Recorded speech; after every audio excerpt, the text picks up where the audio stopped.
ouvert depuis le 31 juillet dernier. Aujourd'hui, nous considérons que le dilatoire, n'est-ce pas donc, et puis véritablement l'asservissement de notre justice qui est en cours depuis 2 ans est en train aujourd'hui de connaître un peu, si vous voulez, son épilogue, d'accord, en tout cas aux yeux de ceux qui la fomentent. Et nous avons jugé utile d'aller et de rester auprès des populations pour véritablement les tenir avertis par rapport véritablement à la forfaiture en continu et par rapport véritablement aujourd'hui au travestissement de notre justice à travers ce procès-là, afin que nul n'en ignore et que chacun en soit informé au plus haut niveau. Mais on a interdit votre manifestation, justement pourquoi? Eh bien, c'est une preuve justement palpable des faits que je viens de vous annoncer. Nous avons été justement invités, en tout cas, à quitter, n'est-ce pas, donc la salle où nous devions véritablement faire tenir cette conférence publique par monsieur le préfet, hein, véritablement n'est-ce pas, donc en tout zélé, véritablement, parce qu'aujourd'hui les raisons qui fondent cette affaire-là ne nous sont pas notifiées et nous considérons encore une fois que véritablement ça va dans le cadre de l'acharnement, si vous voulez, n'est-ce pas, donc qui est chaque jour démontrable auprès de Karim Wade et auprès de tous ceux qui véritablement aujourd'hui se sont engagés à ses côtés pour le soutenir et pour aller dans le sens de rétablir la justice dans ses droits dans notre pays. C'est grotesque. Nous avions pris les dispositions qu'il fallait pour utiliser cette salle-là. Donc pour une réunion publique tenue véritablement dans un cadre fermé, privé, sans trouble à l'ordre public, rien du tout. Nous avons été déguerpis comme des malpropres. La salle a été cadenassée par les soins de monsieur le préfet et qui a mis également la police à nos trousses. Vous pouvez constater par vous-même sur votre gauche, n'est-ce pas, donc le véhicule de policiers en civil qui nous suivent depuis ce matin comme si on était des forcenés, véritablement pour nous empêcher de tenir cette réunion publique-là et de manifester notre droit d'expression dans un pays démocratique comme le nôtre. Et je tenais également à dire que cette manifestation serait l'occasion pour nous autres, également au Club Malick, de procéder à une distribution de fournitures scolaires pour les jeunes élèves méritants de la localité de Sikamba ou Diamaguène, à côté de notre frère coordonnateur de la localité Salim, pour que véritablement on puisse aider les parents et les soutenir dans le cadre de l'encadrement des élèves sur la question scolaire. Vous continuez de dénoncer l'inconstitutionnalité de la CREI. Absolument. Et son illégalité. Malgré tout, la CREI continue son chemin. Est-ce que vous ne pensez pas qu'il faudrait initier une autre forme de lutte? La CREI continue à violer la loi et le droit. Aujourd'hui, la CREI nous a introduit dans un simulacre de procès, un spectacle. Et nous disons qu'aujourd'hui, ce qui se passe au niveau du tribunal donc de Dakar par rapport au procès de Karim Wade, en réalité, en ce qui concerne le droit, ne nous intéresse pas. Parce que nous savons que le droit est violé, bafoué, piétiné depuis le début et que les gens continuent véritablement à inscrire aujourd'hui ou en tout cas délibérer sur un dossier qui n'a pas de fondement, un dossier qui ne repose absolument, selon notre conviction, sur absolument rien du tout.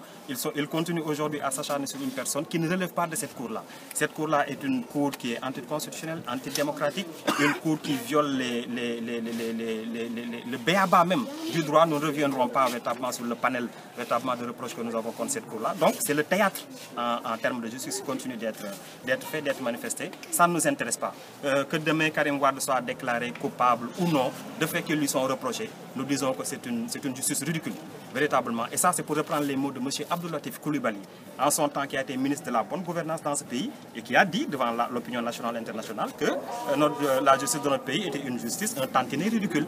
Donc c'est ce ridicule-là de la justice sous le régime de Macky Sall qui continue à faire son cours de chemin. Et on continue à nous l'imposer en tant que citoyens. Nous ne la subissons pas, mais nous la vivons et nous avons pris l'option d'aller vers les populations pour continuer à la dénoncer. Parce que véritablement, et en dernier ressort, je vous le dis, et tenez-vous le pour vérité, le seul verdict, nous, partisans de Karim Wade, qui nous intéresse dans cette affaire-là, c'est le verdict du peuple, le verdict populaire. Non pas celui que M. Grégoire, avec les subordonnés du régime de Macky Sall, devons donner par rapport à cette affaire-là.